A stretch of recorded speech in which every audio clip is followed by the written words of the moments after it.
तुम जानती भी हो दयाशंकर कौन है। अगर हम तुम्हें यहाँ पर छोड़कर चले गए ना तो तुम मछलियों की दावत बन जाओगी। जब अवंतिका ने ये कहा तो अलंकार पूरी तरह से ठंड रह गया।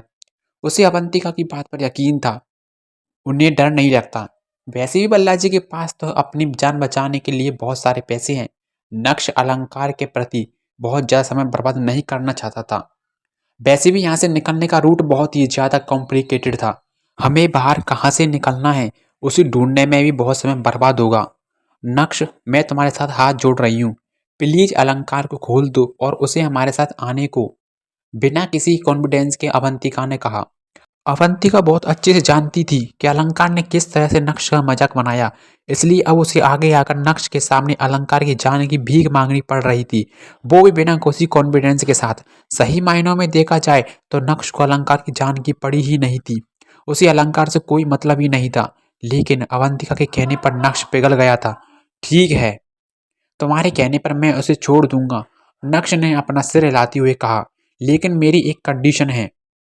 तुम्हें मुझे फिर से बस नक्श कहना होगा। तू मेरी बोलती बंद कैसे कर सकता है?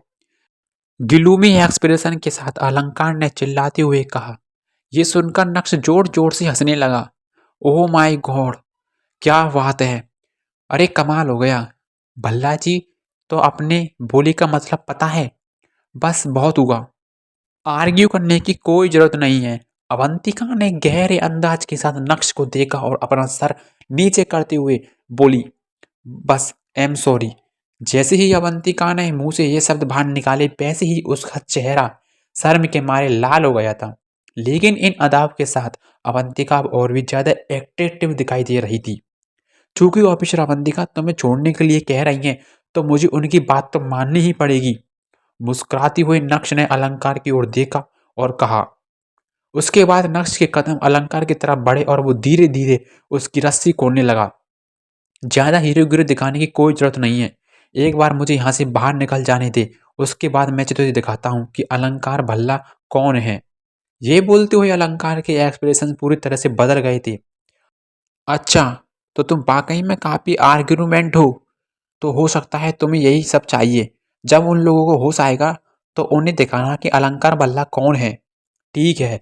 ये बोलते हुए नक्श ने अपना हाथ हटा लिया था और इसके साथ ही रस्सी खोलने का प्रोसेस भी बंद हो गया था। नहीं नहीं, ऐसा मत करो, मुझसे गलती हो गई। जल्दी से मुझे खोलो। अलंकार के एक्सप्रेशन ड्रामेटिक अंदाज में बदल गए थे। सच कहूँ तो दयाशंकर का ख्याल आते ही उसकी हालत बहुत खराब हो गई थी। उसे डर लगने लगा था। नक्श ने अपना सिर हिलाया और देखते ही देखते अलंकार को आजाद भी कर दिया। उसके बाद वो तीनों उस कमरे से बाहर निकल आए। जीकर गैंग के अड्डे से बाहर निकालना बिल्कुल भी आसान नहीं था। हर तरफ बस कैमरे ही कैमरे नजर आ रहे थे। तीनों अलग अलग दिशा में जाते हुए बाहर निकलने का रास्ता ढूंढने लगे। और इस सब में 5 घंटे कब बीत गए किसी को पता ही नहीं चला। फाइनली 2 घंटे के बाद नक्श को एक खुफिया रास्ता मिल गया और ठीक समय पर वो तीनों उस अड्डे से बाहर आए। बाहर आते ही अवंतिका अपने मिशन पर लग गई और उसने पुलिस की बड़ी फोर्स को रीगल गैंग के अड्डे की लोकेशन भी भेज दी। कुछ ही समय में फोर्स वहां पर पहुंच गई और रीगल गैंग के 30 लोगों को गिरफ्तार कर लिया गया, जिसमें दयाशंकर भी शामिल था। और यह सब हो पाया सिर्फ और सिर्फ नक्श की वजह से। अवंतिका के ऊपर नक्श का एक और एहसान जुड़ चुका था और इस बार इसका सारा क्रेडिट उसने नक्श को दे दिया था। पुलिस के बड़े बड़े अधिकारी भी नक्श के इस काम से काफी खुश थे।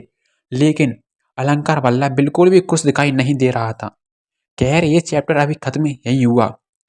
जब नक्श अपने बिला पहुंचा तो उस समय घड़ी में सुबह के 10 बज रहे थे और अनीका मैडम बेडरूम में आराम से सो रही थी। अनीका को शांति से सोता हुआ देखकर नक्श का दिल भर आया।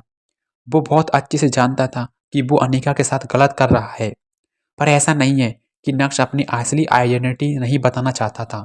लेकिन वो सही सिचुएशन का इंतजार कर रहा था जो उसे नहीं मिल रही थी।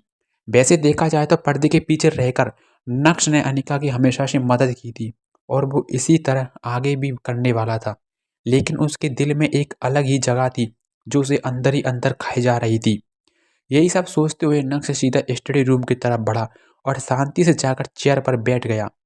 अभी भी उसके मन में कई सारे सवाल थे, जैसे वो रिंग कपिल मेहता के पास कैसे आई होगी उस रिंग की खासियत क्या है? और सबसे ज़रूरी बात, इतना कुछ होने के बाद भी नक्श के शरीर में थकान बिल्कुल भी दिखाई नहीं दे रही थी।